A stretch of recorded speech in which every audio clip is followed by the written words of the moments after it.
এবার রাতের আধার কিংবা অলিগলি নয়, প্রকাশ্য দিবালোকে বরিশাল নগরের প্রাণকেন্দ্র সদর রোডে ঝটিকা মিছিল করেছে নিষিদ্ধ ঘোষিত ছাত্রলীগের নেতাকর্মীরা। শুক্রবার জুমার নামাজ শেষে আওয়ামী লীগের কার্যক্রমের উপর নিষেধাজ্ঞা প্রত্যাহার ও পুলিশ হত্যার বিচারের দাবিতে নগরীতে বিক্ষোভ মিছিল করে তারা।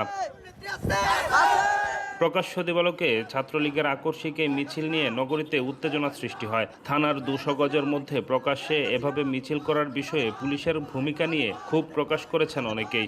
তবে মিছিল শেষ হওয়ার পরপরই নগরীতে পুলিশি টহল জোরদার করা হলেও কাউকে গ্রেফতার করা যায়নি।